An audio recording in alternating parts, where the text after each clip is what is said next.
And moments ago on True Social, the president urging the House to pass his big, beautiful bill. Here to discuss is Arkansas Governor Sarah Huckabee Sanders. Governor, great to see you. So Democrats are claiming that people are sobbing over this bill. Take a listen.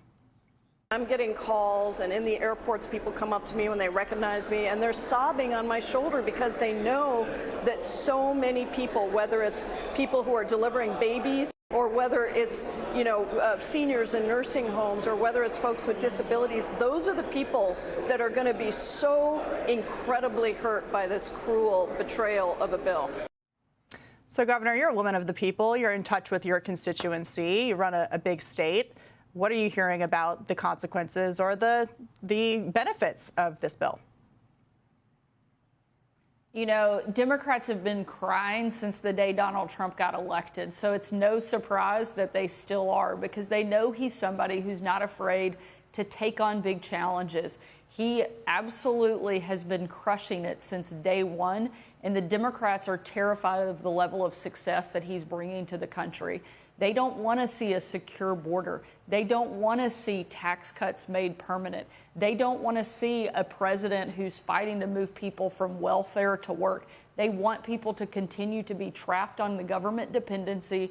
They want our borders to be wide open. There's a reason that we're at the lowest number of illegal crossings since the 60s under this president compared to what we saw under Joe Biden over the previous 4 years. It is a night and day difference, and I'm glad that we finally have a president that's willing to stand up and fight for our country and do things that matter, take on the big fights. It's time for the House to get on board, pass President Trump's one big beautiful bill, and make America stronger and better than it's ever been, and this is the bill that's going to help deliver it.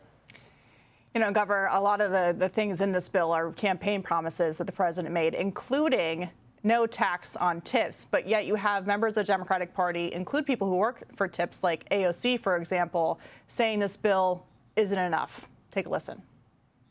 As one of the only people in this body who has lived off of tips, I want to tell you a little bit about the scam of that text. This bill is a deal with the devil. We cannot stand for it, and we will not support it. You should be ashamed. No taxes on tips is a deal with the devil.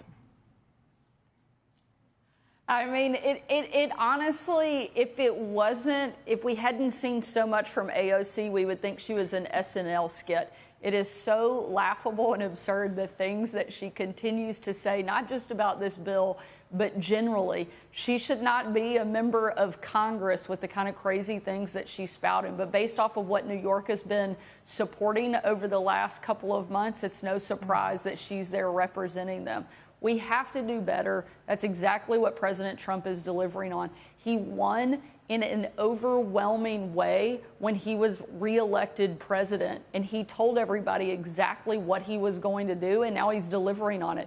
No one should be surprised, and people, frankly, demanded and asked for exactly what he is giving them in this package and what he's done in his executive orders and every single day since he took office.